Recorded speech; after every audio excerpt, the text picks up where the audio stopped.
The Paris team of PWN launched an international project on women and money. This women's network has more than 3,500 members in 19 countries. We noted that there is very limited literature on this theme that most of the time refers to stereotypes about kept women or heiresses. We wanted to look more deeply into this issue. This documentary is the summary of our findings. So, let's talk about money. Together, cards on the table. Les think tanks chez PWN ont pour objectif principal d'apporter de la matière à penser pour aider les femmes à développer leur autonomie et développer toute leur carrière de façon libre. Le lien du coup s'est fait naturellement avec ma vie personnelle. Je viens d'une famille avec des lignées de femmes. Mes arrière-grand-mères travaillaient, mes grands-mères travaillaient, ma mère évidemment travaillait. J'ai 2 sœurs et on a toujours été élevés dans ce principe fondamental que le travail c'est l'assurance vie et c'est l'autonomie financière qui donne la liberté.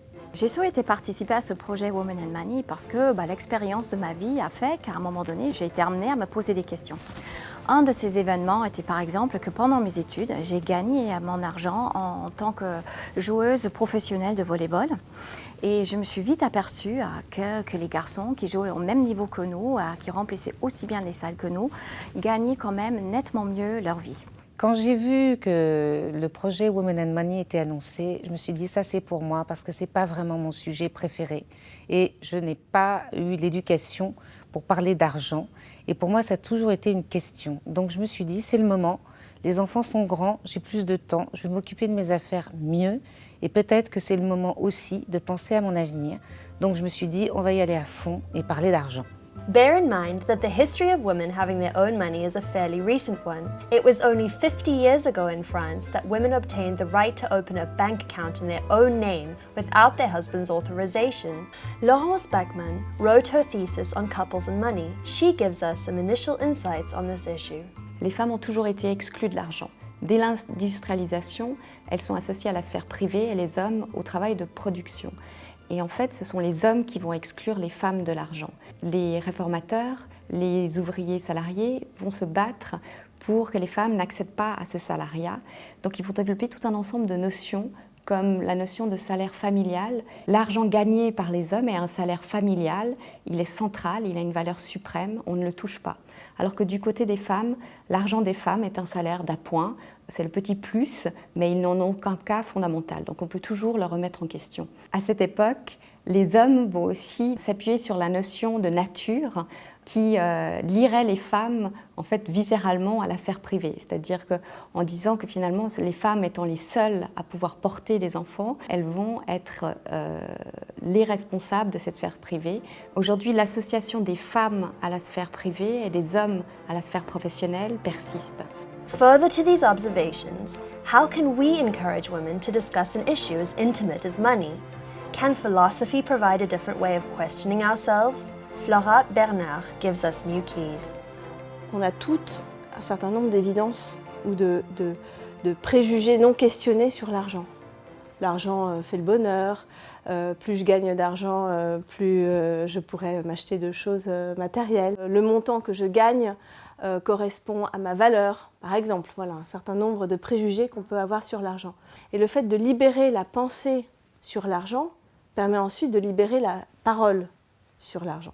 S'attacher à définir ce que c'est que l'argent me semble aussi important parce que c'est aussi quelque chose qu'on questionne assez peu. Et de fait, intuitivement, c'est comme le temps. Si je ne te demande pas ce que c'est que le temps, tu sais ce que c'est. Et puis si je te demande de me le définir, c'est très difficile de le définir. Comment aider les femmes à s'emparer de ce sujet de l'argent? Je pense que la première chose à faire, ce serait qu'elles puissent réfléchir à leur propre rapport à l'argent. Pour le philosophe Georg Simmel, l'argent est un témoin de notre rapport au monde. Alors je pense un premier moyen, ce serait par rapport à ces 4 personnages conceptuels que je propose de présenter très rapidement, de se dire tiens, où est-ce qu'on se situe déjà soi? Le premier personnage conceptuel de Simmel, c'est l'avare. Alors l'avare, il valorise l'argent comme une puissance potentielle. Il accumule l'argent, ce qui l'intéresse, c'est de l'accumuler, c'est pas forcément de le dépenser. Le prodigue, le deuxième personnage conceptuel, il dépense. Le troisième personnage conceptuel, c'est l'ascète. L'ascète se méfie de l'argent. L'argent est un grand tentateur qui éloigne le travail de chacun d'entre nous pour se libérer son âme. Et puis le quatrième personnage conceptuel, c'est le cynique. Pour le cynique, tout peut s'acheter. Et donc le cynique ramène toutes les valeurs à une seule et même valeur. Le sujet de l'argent est un sujet très intime. Et c'est précisément pourquoi c'est un sujet dont il est difficile de parler avec ses proches. Donc une des manières, je pense, pour pouvoir en parler, c'est de décentrer les conversations qu'on peut avoir sur l'argent, questionner les évidences qu'on peut avoir sur l'argent, et puis de s'attacher à définir qu'est-ce que c'est que l'argent. D'avoir cette conversation-là, à mon avis, peut ensuite aider à revenir à son propre point de vue personnel et intime, et permet de dédramatiser peut-être les conversations qu'on peut avoir sur le sujet. Yes, we must de-dramatize and dare to talk freely and openly about money around us. Let's listen to the testimonial of Guylaine Gunge, who lives and works between Denmark and France. Je me souviens très bien la motivation ou la réalisation, je dirais, de la relation de l'argent que je pouvais avoir est venue une dizaine d'années quand une de mes tantes danoises m'avait donné un livre dans les mains dont le titre est « Woman, don't ask ». Et ça m'a fait réaliser qu'il fallait se prendre en main, en fait. Et même si j'avais toujours une conception d'un certain niveau d'égalité entre hommes et femmes, etc., parce que de fait de mon éducation, j'ai jamais ressenti de différence entre mes frères et moi. J'ai tout d'un coup réalisé que je ne posais pas forcément cette question, que je n'exposais pas forcément ce dont j'avais envie et que je ratais certainement quelque chose. The UN shows that women own only 1% of the world's wealth, a ridiculously low figure compared to the world labour force that they represent. And yet, throughout their careers, women earn money and they should be able to save money for themselves. Françoise Neige is going to explain to us why women tend to have complex relationships with their banks. J'ai eu l'intuition que les femmes avaient une approche différente de la gestion de leur patrimoine, qu'elles avaient un rapport à l'argent qui était différent de celui qu'avaient les messieurs. Ce qui était le plus frappant, c'est que toutes ces femmes n'étaient pas très à l'aise dans leur relation avec leurs banquiers. Alors c'est vrai que la banque, c'est encore beaucoup un monde d'hommes, et les femmes, quasiment toujours, se sentaient pas bien comprises, avaient l'impression qu'on ne les écoutez pas. Depuis une période très récente, les femmes ont envie et surtout ont les moyens, ont la possibilité de gérer elles-mêmes leur patrimoine. Donc moi, je crois aujourd'hui qu'on ne peut plus exercer ce métier de conseil en gestion de patrimoine sans s'adresser à des femmes qui, clairement, aujourd'hui, ne sont pas forcément satisfaites de leur relation avec leurs banquiers, parce que je crois que les banquiers ont encore aujourd'hui beaucoup des codes qui sont des codes masculins, parce qu'ils projettent leur propre rapport à l'argent dans leur relation avec leurs clientes. Les femmes sont prévoyantes, elles se projettent dans la durée. Donc elles attendent vraiment qu'on les conseille et qu'on les accompagne dans la durée, en faisant des simulations à long terme. Ça, c'est une chose importante. Elles ont envie de transmettre, elles souhaitent transmettre leur patrimoine à leurs enfants. Et donc, elles ont souvent des difficultés à mettre le curseur au bon endroit entre leurs soucis de prévoyance, c'est-à-dire de financer à très long terme leur train de vie, de payer leurs impôts, et puis ce souci aussi de transmettre de son vivant. Donc elles ont vraiment besoin qu'on les aide avec des simulations chiffrées, avec des planifications financières. Elles ont besoin qu'on communique, elles ont besoin de comprendre. Les femmes ont besoin d'avoir les clés et de bien comprendre pour pouvoir faire confiance. Moi, j'ai le sentiment que pour les hommes, l'argent est quand même souvent synonyme de pouvoir, de puissance, de reconnaissance sociale. Pour les femmes, j'ai le sentiment que l'argent représente plus la sécurité et le bien-être de leur famille. Et d'ailleurs, souvent, les hommes sont plus prêts à prendre beaucoup de risques pour gagner de l'argent rapidement, alors que les femmes vont plus être dans une attente d'un rendement régulier dans la durée, avec un risque qui va être maîtrisé, qui va être contrôlé, qui va être mesuré. Let's have a look at the performance of major types of assets in dollars since 1969. Ce qui est très intéressant, c'est de voir que les actifs peu risqués, ils évoluent de manière très très régulière, sans à-coups. Mais voilà, entre 69 et 2015, voilà où on se situe, on n'a pas gagné grand-chose. Là, on a des actifs qui sont beaucoup plus volatiles, mais sur longue période, regardez, l'écart de gain, il est quand même très très sensible. Je trouve que là, on résume très très bien ces trois notions de liquidité, de risque et d'horizon d'investissement. Donc ce graphique, il faudrait toujours l'avoir en tête quand on fait des investissements parce qu'à mon avis, il est vraiment, vraiment essentiel. Je trouve que les femmes, et nous toutes, on n'a pas assez confiance en nous. On n'a pas de raison de ne pas avoir confiance comme ça. Vous savez, j'ai été frappée, il y a une étude de la BPI, les résultats de cette étude étaient frappants. C'est-à-dire, les femmes entrepreneurs, elles voient tout en plus petit que les hommes. Elles ont beaucoup plus peur de l'échec, elles lèvent moins de capitaux. Et bien ça encore, c'est un des nombreux symptômes de ce manque de confiance en nous qu'on a toutes, nous les femmes. Donc voilà, moi, ma fille, je voudrais lui dire d'avoir confiance en elle, d'oser. Je pense qu'être une femme est un grand atout et il faut qu'elle en soit bien consciente. Some women have understood the importance of a good management of their personal assets. Roberta Toniolo shares with us her experience as a wise investor. I have to say that in a certain point of my life, my relationship with the money changed dramatically. And if you want, the opportunity was important but stupid. I always was not very interested in manage money, just more interested in spend money, and let before to my parents and then to my husband to manage my money, the money that I had and was part of my benefits. More or less 20 years ago, I entered in a big American corporation and part of my salary was with a stock option. So I become conscious at the moment that I can do something different. So I started to say, okay, I have a stock option because the company give me stock option. I can also invest a part of my salary in stock, and I started to have a completely different relationship with money. So starting from this point on, I become conscious of what I want to have, what I want to achieve, how to manage my money, and having then direct contact with the bank, decide where and when invest, discussing with the banker what to do, what not to do. I have to trust on the people that give me advice, but it's something where I am interested very deeply, so not only spending, but also investing now. We can learn how to manage our money the right way. Looking for clear and sensible guidance, we went to interview Sandrine Kilisi. She reveals the golden rules to follow. Les femmes, c'est vrai, manifestent une certaine appréhension vis-à-vis de leur banquier et vis-à-vis de la banque privée en général.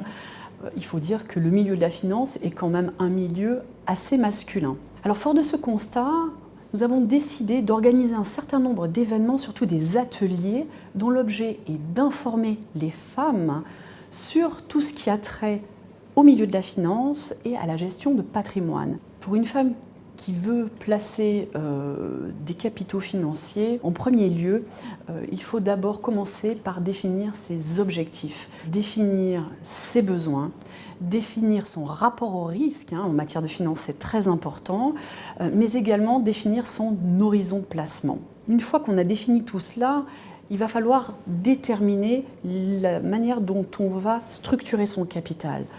On va devoir tout d'abord déterminer quel est son capital de court terme, celui qui va financer les besoins en train de vie, le paiement des impôts, les dépenses courantes. Ensuite, déterminer la part de ce capital que l'on va vouloir placer dans un horizon plus moyen terme, c'est ce qu'on appelle le capital de réserve, qui va pouvoir servir à pourquoi pas financer une acquisition immobilière ou bien les études des enfants. Et enfin, déterminer la part du capital excédentaire, qui est un capital beaucoup plus long terme et dont l'objet ici va être de constituer ce que l'on va transmettre aux enfants ou tout simplement constituer sa future retraite. Et là, vers quoi va-t-on aller? Vers un plan d'épargne en action, vers une assurance vie qui allie le côté long terme et également transmission. Est-ce qu'on reste en compte titre? Donc là, tout ça va dépendre des objectifs que l'on aura préalablement définis. Donc si je suis face à moi quelqu'un qui a un profil prudent, on va rester sur des placements de type obligataire, très sécuritaire. Maintenant, si j'ai un profil de risque un peu plus équilibré, donc là, on va essayer de faire une balance entre la partie obligataire et la partie action. Et puis, pour un capital, par exemple, de long terme, on peut se permettre de prendre un peu plus de risques, d'avoir un profil un peu plus dynamique. Et dans ce cadre-là, on va privilégier une allocation action. Ce qui me paraît très important, c'est qu'il ne faut jamais investir sur un produit financier que l'on ne comprend pas. Dès lors, il est impératif de s'informer, de ne pas hésiter à poser les bonnes questions à son banquier, donc lire la presse spécialisée et puis surtout définir de manière extrêmement précise ses objectifs parce que c'est la base de tout. Being surrounded with trustworthy people is essential to good decision making. And when the time comes to start a family, things can get complicated. Caroline Gaucher calls attention to the crucial role of notaries in France. J'ai l'habitude de dire que le notaire est le généraliste du droit. Pourquoi généraliste du droit ? Parce qu'on a un champ de compétences qui est extrêmement large. On va conseiller les familles en matière de contrat de mariage, en matière de divorce. On va conseiller les familles aussi dans l'achat ou la vente de leur résidence principale, résidence secondaire. Est-ce qu'il faut constituer une société civile ou est-ce qu'on achète en direct ? On conseille aussi les familles en matière de transmission du patrimoine, les donations, quand on anticipe, les successions, les rédactions de testaments. Alors on a un véritable devoir de conseil par rapport aux couples, aux femmes bien sûr, puisqu'elles posent souvent des questions un petit peu spécifiques effectivement. Première question, c'est par exemple pour les contrats de mariage. On a souvent des jeunes qui viennent nous voir avant de se marier et c'est vrai que c'est difficile pour eux d'envisager une séparation de biens. Les femmes souvent veulent un régime communautaire, que tous les biens soient communs, donc tout ce qu'on va acheter après le mariage soit dans la communauté. Alors, à nous, notaires, de bien les conseiller et de leur demander est-ce qu'il y a une profession à risque ? Est-ce qu'il y a quelqu'un qui sera chef d'entreprise ? Est-ce que l'un des deux exerce une profession libérale ? Si c'est le cas, il faut faire très attention à la communauté, donc à notre régime légal aujourd'hui. Puisque dans ces cas-là, la communauté est le gage de tous les créanciers. En fait, avoir un bon contrat de mariage, c'est quoi ? C'est savoir se protéger des créanciers, savoir se protéger en cas de divorce, mais c'est aussi savoir protéger l'autre en cas de décès. C'est tout ça un bon contrat de mariage. On a souvent l'impression qu'un acte notarié, c'est un contrat type, que tout le monde a le même acte notarié. C'est pas vrai. Il y a des matières juridiques où le sur-mesure est possible, notamment en matière de contrat de mariage. Nous, notaires, nous devons poser les bonnes questions pour que chaque couple ait le bon contrat de mariage. Il faut vraiment venir avec les bons objectifs, dire au notaire voilà ce qu'on ressent, ce que l'on veut, et au notaire de traduire juridiquement. On fera ainsi de manière complètement différente pour des familles recomposées et des familles non recomposées, pour des familles où il y a un patrimoine important avant le mariage et ou des familles qui n'ont pas de patrimoine avant le mariage, à nous de nous adapter. En matière de donation et d'anticipation de la transmission du patrimoine, on peut avoir deux typologies de femmes très différentes. On a des femmes qui ne peuvent pas donner, parce qu'en fait, il y a un peur de manquer dans l'avenir. Et puis, on a des femmes qui sont très différentes et qui ont un vrai besoin, qui sont très généreuses et qui veulent trop donner. Alors, nous, notaires, on doit les protéger et leur dire que plus on vieillit, plus on a besoin de ressources, c'est bien de donner, c'est bien d'anticiper. Donner trop, c'est pas bon. For legal aspects, yes, tailor-made solutions do exist, but how can we get ready for what the world is going to throw at us? How to have clear ideas on how to be well protected? Okay, I work all night, I work all day, I pay the bills I have to pay. Ain't it sad? This particular sentence inspires me. We are living, at least in Western Europe, in societies where more than half of the marriages at some point in time break up. People go separate ways. Reality of many women is that they are either alone or with small children. They have to hold down a job, have many other commitments. Maybe those that don't have children look after elder parents or family relatives. And it is really true that even if they have a decent salary, they end up to have barely enough to pay their bills, which makes actually to look after money for hard times very difficult. My advice to women regarding money would be do your homework, do your research, and always consider that the wonderful life you may have today might abruptly change, maybe into another wonderful situation, but it also can go differently. So make sure that you know what you talk about when you speak about money, and especially what are the provisions that you made for yourself. Retirement is a pretty hot topic right now. Let's talk about retirement planning with Pascaline Lebert. When should we start saving for retirement? Alors, ce qui est important d'abord en matière de retraite, c'est de ne pas oublier que la rémunération d'aujourd'hui, la rémunération tout au long de sa carrière, est importante et va conditionner la rémunération de la retraite. Une autre approche d'une amie, expert comptable, a été de dire que lorsqu'elle a fait le calcul pour elle-même de différentiel parce qu'elle avait eu pris des congés parentaux, parce qu'elle avait été pris un temps partiel et malheureusement un divorce, elle avait en global perdu 5 à 7 années de salaire. Donc voilà, l'attention primordiale pour moi, c'est de faire attention à ces rémunérations, aussi bien pour les femmes salariées que pour les entrepreneurs. En matière de retraite, je dirais que les outils à disposition sont assez vastes. C'est par une étude personnalisée à un moment donné, en fonction de ce qu'on a fait et de ce qu'on veut, qu'on peut à ce moment-là choisir les différents outils financiers qui sont à notre disposition, que ce soit de l'assurance vie, que ce soit les contrats retraite Fillon, plan d'épargne retraite populaire ou Madelin, ou un achat immobilier pour retirer des revenus par des loyers, etc. Vraiment, on a toute une panoplie. Pour faire simple, je dirais qu'il est raisonnable de commencer à penser à sa retraite à partir de 35 ans. Pourquoi? Parce qu'en matière de retraite, justement, le temps est notre ami. Et plus on investit tôt, même pas beaucoup, mieux c'est. En sous-bassement, toujours, le projet de retraite doit toujours être un projet à terme pour lequel on doit s'habituer dans sa tête à consacrer entre 5 et 10% de son salaire annuel. Je pense que pour une femme, il est très difficile de se projeter parce que du fait qu'elle veut être une bonne mère, une bonne épouse, une bonne fille, elle pense à beaucoup de choses et elle oublie de penser à elle-même. Ça, c'est un premier point. Le deuxième point aussi, c'est que la femme n'aime pas beaucoup amasser pour amasser. C'est quelque chose qui ne l'intéresse pas. Donc ce qui est important pour elle, c'est d'avoir des projets concrets, qu'elle puisse illustrer ce que j'appelle un petit peu les projets de vie. Alors elle arrive à se projeter plus facilement parce que ça devient concret et ça porte du sens. Je pense que pour les femmes, le sens est très important dans la façon dont elles vont pouvoir utiliser leur argent. Je pense que mon métier, c'est d'aider les femmes justement à prendre conscience de leur situation, à prendre conscience de leurs risques, mais aussi à éteindre leur anxiété. It is easier to manage our own resources when we have a well-defined objective to achieve. On the other hand, watch out. A family of variable shapes and sizes over time may impact retirement and legacy. Here is the story of Martine Van Vent. Alors ce qui est clair, c'est que moi je l'ai vécu, la famille recomposée, c'est très particulier. Ce que disent les notaires, et je trouve que c'est très intelligent, c'est qu'il faut vraiment avoir tout réglé de la façon la plus propre que possible quand on se remarie et qu'on a des enfants de 2 lits ou même des enfants d'un côté et pas de l'autre. Ce qui est très compliqué sur les familles recomposées, c'est les relations qu'on peut avoir avec ces beaux enfants.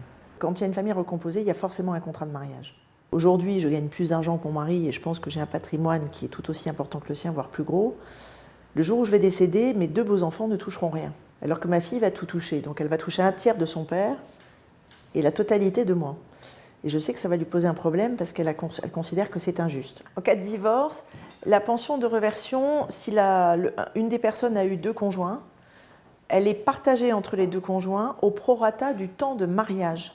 Et c'est très intéressant parce que j'ai une tante qui avait divorcé, qui était restée mariée très très longtemps, et elle a eu une pension de réversion supérieure à la pension du divorce parce que l'autre femme était restée très peu de temps avec son ex-mari, et donc elle était ravie sur tous les plans.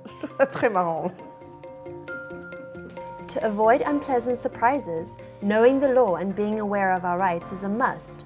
In Poland, the local PWN team conducted their own search. Jowita Bukowinska tells us about Polish women's behavior. The official data in Poland says that the differences between men and women's salary is less than 10%. The situation of women in Poland is similar to women in the rest of Europe. However, there are some differences. For example, they don't take care of their spendings. Mostly they spend all of the money. They don't have assets in their personal name. And less than 1/3 thinks about retirement and has some security for the future. It is important to have financial assets on their own and don't rely on a partner or anything. You have to take care of yourself and take care of your finance. Money means independence, satisfaction and security. Regardless of age, country, or culture, all women should be encouraged to make better use of money in order to preserve their independence, their future, and their freedom. Laurence Bachmann gives us some tips. Le travail des femmes est légitime, mais il est sous condition, dans le sens que d'abord, elles doivent répondre aux responsabilités familiales. Par exemple, lorsqu'un enfant est malade, ça va être la première qui va ne pas venir travailler plutôt que le conjoint. Le salaire du mari est perçu comme beaucoup plus légitime que le salaire de l'épouse, cela même si la femme gagne plus d'argent que le conjoint. Et puisque les femmes ont toujours été exclues de l'argent, ça explique aussi aujourd'hui des comportements des femmes en entreprise qui ont de la difficulté à demander des augmentations à leur employeur. Ce geste n'est pas forcément légitime dans le sens que le couple femme et argent est fragile. Du côté des hommes, demander une augmentation de salaire est quelque chose qui va de soi, qui est évident, qui est valorisé d'ailleurs. Faire ce geste, c'est vraiment perçu comme quelque chose de tout à fait légitime. Du côté des femmes, elles sont associées à la sphère privée, donc elles vont être confrontées à ce qu'on appelle le plafond de verre. Donc elles vont pouvoir gravir les échelons, mais jusqu'à un certain point. Du côté des hommes, on parle d'escalier roulant. Et j'aime bien cette expression parce que ça montre vraiment le processus où des hommes qui ne demandent pas forcément à gravir les échelons vont être tout d'un coup nommés ou obtenir des promotions. Over the last 50 years, women's presence in the labour force has increased dramatically, but still, Ulrike Lehmann, a former professional athlete, tells us about her first experience with the gender pay gap. Pendant mes études, je gagnais mon argent en tant que professionnelle de volley-ball et je me suis vite aperçue que les salaires qui étaient versés aux femmes étaient nettement inférieurs à ceux que touchaient nos homologues masculins. Les garçons avaient donc des salaires mensuels fixes plus importants que les nôtres, mais ils touchaient aussi des primes de match. Grâce à ces gains réalisés, ils ont pu investir dans des projets d'envergure, l'un notamment a acheté donc une plage sur la Croisette à Cannes, alors que moi, je débarquais dans ma vie professionnelle sans un sou devant moi. Autre point un peu plus drôle, si j'ose dire, c'est que par exemple pendant les tournois de l'été, les garçons gagnaient des chaînes Hi-Fi qui se vendaient très bien à la cité universitaire, alors que nous gagnions des aspirateurs. Alors, beaucoup plus difficile à vendre. Today, has any progress been made? We still observe up to a 20% gender wage gap on average. We asked Viviane de Beaufort what it's like for her female graduate students. How can we better prepare our daughters? J'ai réalisé il y a 2 ans maintenant que les Miss, si diplômées soient-elles et sortant souvent majeures, dès le premier job, se retrouvent avec des propositions de moins de 15%. Cherchez l'erreur. Donc oui, ça veut dire que même sur cette génération que je pensais affranchie de ces questions, il y a un vrai sujet. Cette année, on a fait un pilote avec un coaching spécialisé sur la négociation salaire-carrière. Et l'enjeu, c'est de le déployer sur toutes les diplomables qui sortent. Et j'espère qu'au moins, cette partie du problème, qui est un problème d'individu, va être réglée. Après, il y a la question du système et de la manière dont elles envisagent que c'est normal de présenter un salaire de l'ordre de 15% de moins. C'est un autre sujet important. We must all remain vigilant when negotiating a pay raise or asking for a promotion. Aurore Deloy, who advises companies on their wage policy, sheds some light on this issue. Alors, la plupart des clients avec lesquels on travaille mettent en place des politiques de rémunération, c'est-à-dire qu'on va analyser, évaluer le niveau de responsabilité d'un poste par rapport à un certain nombre de critères. On va pouvoir classer les postes les uns par rapport aux autres et obtenir ce qu'on appelle un système de classification. Alors je pense que ce qui est très important pour une femme en particulier, mais pour tout le monde aussi, c'est vrai, c'est de bien se connaître, de bien connaître aussi le poste qu'on occupe, quelles sont les attentes et en quoi toutes les compétences, toute l'expérience, l'expertise qu'on a réussi à acquérir, comment est-ce qu'on peut les mettre en avant, les valoriser puisque, je dirais, l'entreprise, elle va regarder plusieurs choses. Elle va regarder déjà la maîtrise du poste. Dans quelle mesure la personne, le titulaire, ou bien sûr là on parle des femmes, réussissent à mettre en avant les compétences et l'expertise qu'elles ont acquis au cours de leur carrière. L'entreprise va aussi, leur manager, va regarder la performance durant l'année. Donc ça, c'est par rapport à un certain nombre de critères qui ont été établis, mais bien souvent, c'est lié à des projets qu'on a menés, c'est lié à des missions un peu exceptionnelles qu'on a pu mener durant l'année, à des objectifs qui avaient été fixés. Et ça, c'est important que les femmes aient en tête des événements, des chiffres, des missions qu'elles ont menées et qu'elles puissent arriver avec des éléments factuels. On utilise souvent « je ne sais pas bien me vendre ». Ce n'est pas une question de se vendre, c'est plus une question de faire connaître les réussites qu'on a faites et puis le rendre visible dans l'entreprise à travers soit des emails, soit des événements festifs, de célébration de ces succès. Et bien souvent, le management est très intéressé par le fait de connaître ces projets, ces réussites, parce qu'il ne faut pas croire que dans l'entreprise, tout se sait. Some organizations develop compensation policies to reduce salary disparities. But how can women be sure to be paid at fair value? Odile Pellier shares with us her point of view. Je crois qu'il y a deux choses qu'il faut distinguer. Première chose, effectivement, un homme et une femme qui occupent le même poste, gagnent-ils la même chose? C'est la première question. Et c'est ce que laisse supposer, en tout cas, quand on dit 20% d'écart de rémunération, on suppose que ce n'est pas le cas. Moi, ce que j'observe, c'est que ces 20% d'écart de rémunération, ils viennent aussi du choix des métiers faits par les hommes et les femmes. Ce que j'observe moi en entreprise, c'est que très souvent, les femmes et les hommes n'occupent pas les mêmes métiers.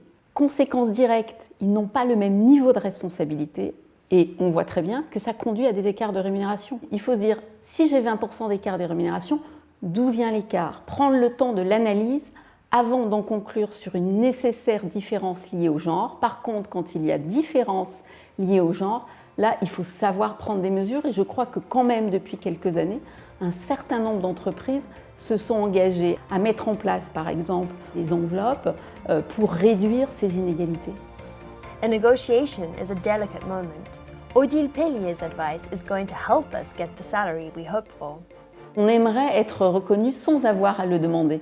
Mais ce qu'il faut, je crois, intégrer, c'est le fait que ce qui peut être une évidence pour soi ne l'est pas forcément pour son entourage. Et demander, c'est finalement faire partager aux autres son besoin, l'exprimer, et c'est forcément à un moment donné l'étape nécessaire pour obtenir satisfaction. Pour le faire, ça nécessite de se préparer, on l'a vu, rechercher des informations sur les pratiques du marché, mais pas seulement, avoir pleinement conscience de ses réalisations, de ses projets, réfléchir à ses objectifs, à sa demande, à ses arguments. Il ne s'agit pas de se plaindre d'un niveau de rémunération qu'on considérait comme insuffisant, mais bien évidemment d'exprimer une demande, donc un souhait, un besoin, avec des arguments à l'appui, mais rester à l'écoute. Peut-être que la demande ne sera pas entendue la première fois, pour autant elle n'est pas illégitime. Donc si elle n'est pas entendue la première fois, essayez de comprendre pourquoi. Et puis se préparer à ce qu'il y ait des objections. Tu sais bien, je comprends ta demande, mais ce n'est pas moi qui décide. Et là, bien évidemment, parfois la tentation est de s'en arrêter là. Non, osez dire, ce n'est pas toi qui décide, mais c'est bien toi qui propose. Si c'est toi qui proposes, est-ce que tu es d'accord pour proposer, etc. Et si son interlocuteur n'est pas d'accord, ce qui peut arriver, tu n'es pas d'accord, pour quelle raison? Que penses-tu qu'il faudrait que je fasse pour que ma demande puisse être acceptée? Enfin, voilà, je crois qu'il y a tout ce travail-là à faire pour se donner les meilleures chances de succès, bien se préparer. Peut-être travailler aussi l'expression. Souvent, on dit « on n'a pas le courage ». Mais est-ce qu'on n'a pas le courage ou est-ce qu'on n'a pas les mots pour le dire? Donc, ne pas hésiter non plus en amont de jouer la scène pour être complètement à l'aise avec sa propre demande et en étant convaincu, on sera probablement plus convaincante. What about the financial and banking worlds? How do they work? Do female leaders know how to manage their customers, their career, their salary? Marianne Allier tells us about it. Alors, le monde bancaire, au cours des 20 dernières années, en termes de féminisation, a pas mal changé. Moi, j'ai des souvenirs de stages dans des banques où les femmes étaient cachées dès qu'il s'agissait de manipuler des grosses sommes d'argent parce que ça faisait pas sérieux. Je pense que ça, c'est quelque chose qu'on voit plus. On a quand même cette montée du nombre de femmes dans le monde financier, y compris à des postes de responsabilité. Il est vrai que quand on va à des séminaires ou qu'on est invité à des déjeuners dans le monde professionnel, les femmes sont en forte minorité. Il m'est souvent arrivé d'être la seule femme à des déjeuners ou d'être très minoritaire dans un monde où ils sont tous habillés en costume cravate noir et bleu marine. Dans l'asset management, nos clients peuvent être à la fois des femmes et des hommes. Il n'y a pas forcément de différence parce que les femmes sont aussi techniques que les hommes ou aussi peu techniques. Et puis, on va trouver des femmes compétentes et des femmes incompétentes, un peu comme chez les hommes. Donc, je ne dirais pas qu'il y a une grosse différence de façon d'aborder. C'est probablement plus l'extra-professionnel sur lequel on voit une différence, où typiquement, c'est compliqué de ne faire des invitations qu'au foot et au rugby quand vous invitez vos clients et que vous avez des clientes, parce que, même si c'est un peu cliché, les femmes, a priori, ont moins d'intérêt à aller voir un match de rugby ou de foot que les hommes. Il faut qu'on ait des femmes au poste de responsabilité, c'est-à-dire que ce n'est pas quelque chose qu'on impose, mais qui est plus de dire, voilà, vous êtes une femme, vous avez envie d'avoir accès à ces postes-là, qu'est-ce qu'on peut faire pour vous aider à y arriver, quels sont les codes, qu'est-ce qu'il faut faire, qu'est-ce qu'il ne faut pas faire, comment on se comporte. On pense très simplement à comment on fait pour aller demander une augmentation quand on est une femme, comment font les hommes, pourquoi ils les obtiennent et pas nous. Et puis après, il y a toute la démarche plus RH qui est de faire attention qu'au niveau salarial, il n'y ait pas des différences, qu'il n'y ait pas des promotions qui soient dues uniquement au fait que c'est un homme et pas une femme, à respecter une certaine égalité et mixité dans les équipes. Donc tout ça, ça fait partie du travail de RH qui est mis en place d'une façon un peu quotidienne et qui est suivi par des gens dont la diversité est le titre de leur fonction. There are many other ways to increase our remuneration. Let's look at the strategy Carolina Gianardi chose to obtain a salary consistent with her level of responsibility. As a woman, I'm much more interested in the content of my job and the fact that I can deliver, I can make an impact. But I think then at a certain point in your life, you understand that you are at a certain level of seniority, so you want also to be recognized from a financial perspective. And I think at this point you discover much more this gap, because before you were not paying too much attention, and when you do, you realize that this is the case. Also because, again, for what I said before, probably women don't tend to ask for salary increase and don't put too much pressure on the employer to have also financial recognition. We think we do well, we need to get well paid, but that's not the case, and it is getting again more and more evident as you go up in more senior positions. If for my same position somebody else is paid a little bit more, because sometimes it depends also where you are coming from. For example, I've been growing my salary because I've been changing company, and when you keep changing companies, it's easier to get also a salary increase. When you grow in the same company, then a lot of things are considered as forgiven. And that is where it's difficult. It's something I'm currently thinking about because I'm in a phase of my life and my working life where this subject is becoming more relevant than in the past. There is still a long way to go before gender salary gaps are no longer an issue. And for that, we need self-confidence, and we must ask our fair due in terms of remuneration. If I could suggest to women is to never give up about earning the same as men. We deliver also more than men. We work also more efficient than men. Not many hours more, but much more efficiently because we take care also of our children and of our families. We should fight to obtain an equal salary with men, above all in the same positions, and be bold and also always ask for promotion and feel secure, feel self-confidence, because our culture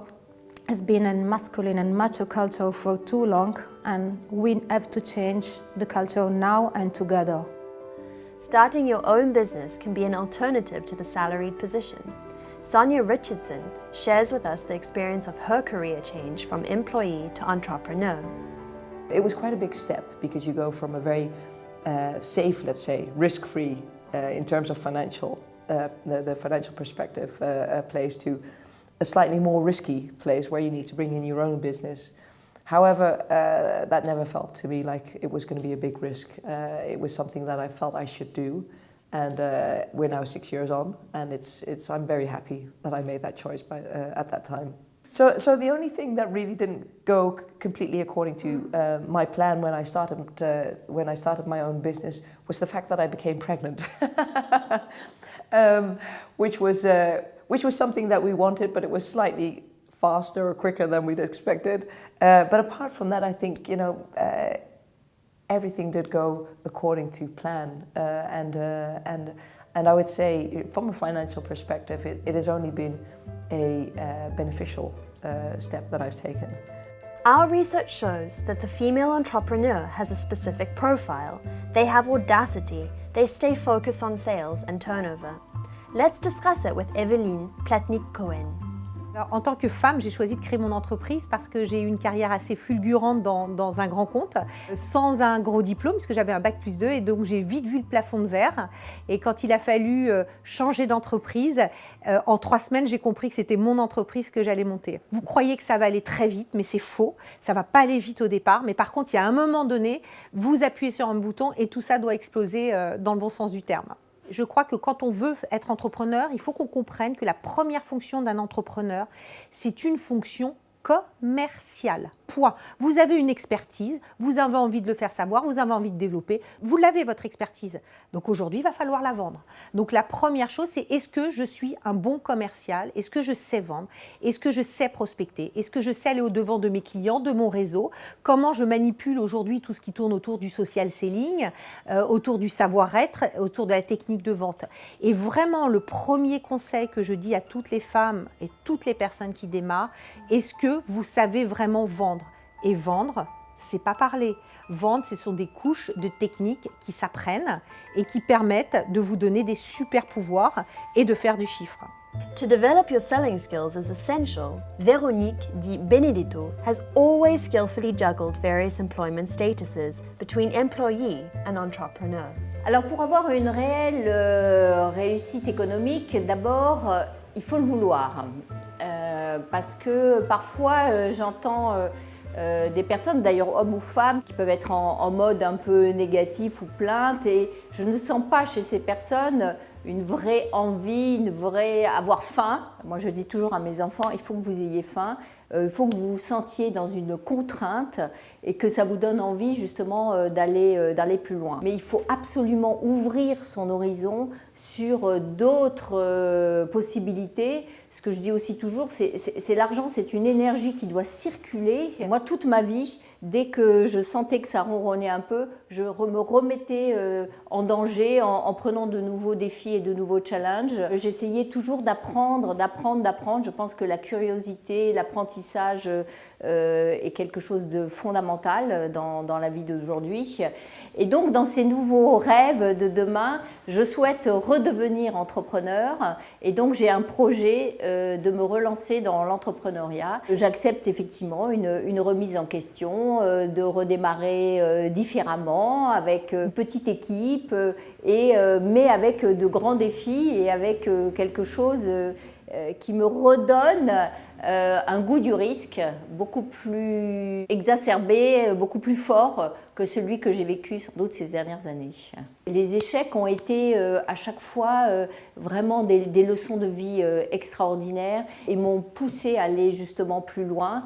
Et j'ai également dans mes échecs perdu de l'argent, j'ai eu des pertes en capital, j'ai eu des investissements qui ne se sont pas avérés positif, eh bien ça fait partie de la vie, ça fait partie de la prise de risque. En France aujourd'hui, on a un écosystème extraordinaire pour l'entrepreneuriat.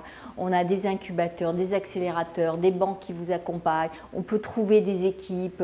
Il y a énormément d'énergie autour de tout ça parce que je pense que maintenant, dans le futur, on n'aura plus un métier, un CDI, ad vitam aeternam. On aura plusieurs types d'engagement professionnel. On pourra être en freelance, on pourra en mode entrepreneur, on pourra être en mode salariat classique, on pourra mixer un petit peu de tout ça. Les filles, allez-y. When it comes to entrepreneurship, are women different than men? Are they really less ambitious or just more cautious? Let's ask Viviane de Beaufort for some clarification. Il y a autant de profils d'entrepreneurs que d'entrepreneureux. Là, il n'y a pas de dimension de gender. En revanche, sur la question que vous posez de l'ambition, je pense qu'il y a des caractéristiques genrées qui, je l'espère, en tout cas c'est ce que j'ose constater et que je pousse, commencent à changer avec un phénomène de génération. Je pense que souvent les femmes de mon âge ne se donnent pas forcément les moyens de réussir. Et ça, c'est un sujet. Ça va expliquer pourquoi, sur un désir d'entreprise, on est à 50-50 partagé homme-femme. Sur une création d'entreprise, on passe déjà à 30%. Et sur des entreprises dites ambitieuses, on appelle ça les entreprises de croissance, elles tombent à 8%. D'après moi, les jeunes filles qui arrivent, les jeunes femmes qui arrivent, voient plus grand, se projettent davantage et surtout identifient de manière plus lucide ce qu'elles doivent mettre en phase entre leurs ambitions au sens large et les moyens. Je ne vais pas me sous- ou me dévaloriser. Je vaux tant, donc je dois négocier tant. On peut très bien avoir des méthodes de se fixer des objectifs ultimes et puis quand on arrive à la moitié, c'est déjà pas mal. Mais si on part à 0+, on ne va pas aller très loin. Donc ça s'apprend. Ça se travaille dans des programmes avec du mentoring. Ça se travaille dans les réseaux. Mais avant de travailler dessus, il faut déjà en être consciente. D'après moi, les femmes participent au bouleversement du rapport à l'argent parce que c'est aussi un bouleversement du système et de ce que c'est que l'argent. Parce que l'argent, ce n'est pas une fin en soi.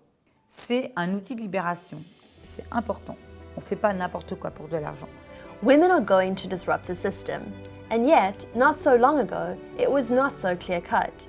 Listen to Isabelle de Bayance, one of the female graduates of the first co-ed class of HEC. À l'époque, c'est vrai que c'était pas fréquent de voir des femmes travailler et des femmes avoir des postes de cadre.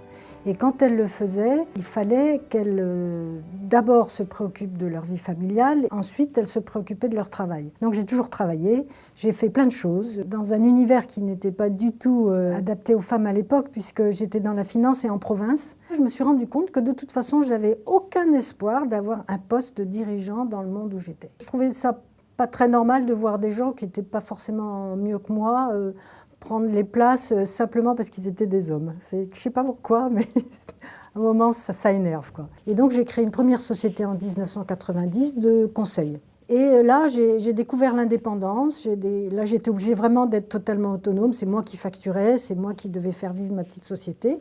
Et ça a pas mal marché.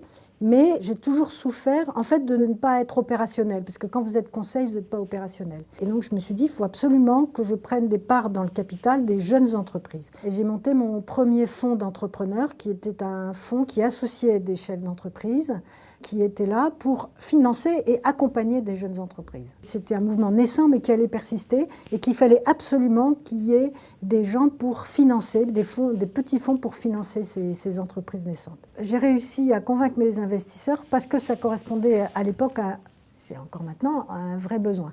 Ce sont des gens qui ont de l'argent, qui ont envie de placer une partie de leur patrimoine de façon intelligente, sans perdre leur argent.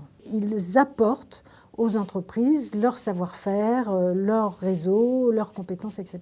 Donc c'est un modèle très vertueux. Une de mes qualités, c'est une fantastique énergie, un fantastique enthousiasme qui est communicatif. C'est-à-dire que j'arrive à faire passer mes idées et j'arrive à faire en sorte que les gens aient confiance en moi. Une femme, aujourd'hui, elle ne doit pas se considérer comme une victime.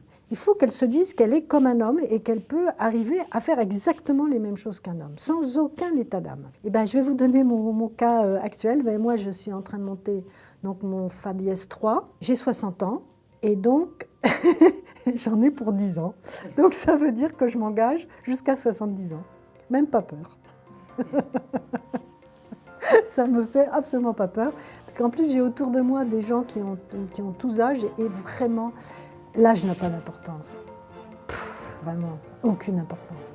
Women must take possession of the word money and talk about it, cards on the table among themselves. Corinne Albert tells us about what drives her. Dans ma famille, c'est mon père qui était l'homme d'affaires, qui gérait le patrimoine, qui payait les impôts, qui faisait les chèques. Et ma mère, elle était à la maison, elle s'occupait bien de nous et c'était une hôtesse au bras de mon père. Donc pour moi, déjà de faire des études supérieures, de gagner de l'argent, c'était extrêmement nouveau. Et en plus, le placer, le faire fructifier, c'était pas un rôle de fille. Donc aujourd'hui, pourquoi j'ai voulu participer à notre think tank Women and Money, c'était pour enlever ces tabous, essayer de sortir de cette éducation extrêmement classique et me prendre en charge, me prendre en main et prendre mon destin en main pour être un modèle pour mes filles. With better information and training, women will be able to effectively manage their income and assets. However, be careful. As Laurence Beckman points out, companies and society must get involved and play the game with them. Il s'agit pour les femmes de sortir de l'illusion d'égalité, où la plupart des femmes sont convaincues qu'on est arrivé à l'égalité, qu'il n'y a pas de différence de traitement entre les hommes et les femmes. Donc ce premier pas, à mon sens, serait vraiment de prendre conscience de ces inégalités-là. Cette prise de conscience sur les rapports de pouvoir entre les sexes n'exclut pas l'amour, dans le sens qu'on peut aimer son mari tout en lui demandant, parallèlement, de faire un petit peu plus de ménage. Au même titre qu'on peut apprécier son employeur tout en lui demandant une augmentation. Ensuite, il s'agit à mon sens de cultiver des espaces d'entre-soi féminin, c'est-à-dire de pouvoir parler d'argent, mais de manière libre, c'est-à-dire sans la présence des hommes, pour que les femmes vraiment puissent prendre conscience de ce qui se trame autour des rapports sociaux de sexe et l'argent. Il me semble aussi que la prise de conscience, c'est une chose, mais elle doit aussi être suivie d'une action collective, c'est-à-dire que les femmes n'ont pas à assumer individuellement les discriminations qu'elles subissent. Il est important que les choses s'effectuent aussi au niveau législatif, au niveau institutionnel. On a toutes à gagner de cette prise de conscience et de cette action. Le programme Women and Money a changé mon rapport à l'argent. Je m'aperçois que je gère mieux mon argent. De la cigale qui dépensait tout son salaire, je suis devenue quelqu'un de plus raisonnable, qui fait des meilleurs choix. Je suis plus consciente et du coup, mes options sont plus satisfaisantes. Je ne m'étais jamais posé la question de mon rapport personnel à l'argent. Je me suis rendu compte que ce que j'avais entendu du message de ma mère et de mes grands-mères par rapport à l'autonomie, je l'avais vécu par le minimum. C'est-à-dire que j'ai toujours considéré qu'est-ce qu'il me faut au minimum pour vivre moi par rapport à mes besoins, pour vivre de façon autonome, indépendante de l'homme avec qui je partage ma vie, et qu'est-ce qu'il me faut au minimum pour élever mes enfants. Et j'ai toujours été dans le minimum. Alors qu'avec le programme, maintenant, je me rends compte qu'il faut que j'ose aller vers grandir, vers davantage d'argent et oser en fait envisager pour moi le maximum. Notre programme m'a permis de rencontrer des notaires, des banquières, des assureurs, de parler de retraite, de parler de placement, de mieux appréhender les perspectives de mon avenir. To conclude, here are what we believe to be the main points to keep things moving. Je voudrais partager avec les femmes deux choses.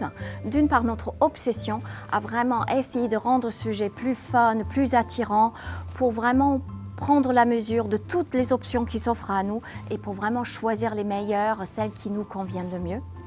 Et la deuxième chose, c'est que j'espère que ce film pourra contribuer à accompagner les femmes à joindre donc ce cercle vertueux qui dirait en quelque sorte « je gère mieux mon argent, je me sens plus en sécurité, j'investis mieux, je partage mes astuces, je me fais plaisir, je gère mieux mon argent, je me sens en sécurité, je me fais plaisir, ainsi de suite ». Je pense que c'est très important que ce film soit partagé donc à l'intérieur des réseaux, dans nos entreprises, avec les collègues, mais aussi que dans les entreprises, qu'il soit montré au DRH, au comité de direction, pour que collectivement on ait cet accompagnement et ce changement dans la société. Je voudrais partager avec les femmes que finalement l'argent c'est une matière à travailler. Et donc l'utiliser comme un projet, en faire finalement un but en soi. Pour aller plus loin, pour développer, apprendre à gérer, etc., on peut commencer à envisager de créer des clubs d'investissement, on peut envisager de se retrouver ensemble pour parler aussi collectivement des freins, des motivations qu'on a par rapport à l'argent. Je voudrais que ce film permette à toutes les femmes, nos filles, nos amis, nos collègues, de diffuser ce message que l'argent est quelque chose dont on doit parler et aussi qu'on doit prendre des risques et qu'on doit pouvoir gagner de l'argent et le dépenser, et en profiter, et atteindre nos rêves. Je pense que c'est ça le message. Il faut oser, mais y aller et agir. Let's shape our future. Let's take action. And a first easy step can be to broadcast and share this film around us. For me, Women and Money is all about you own your life.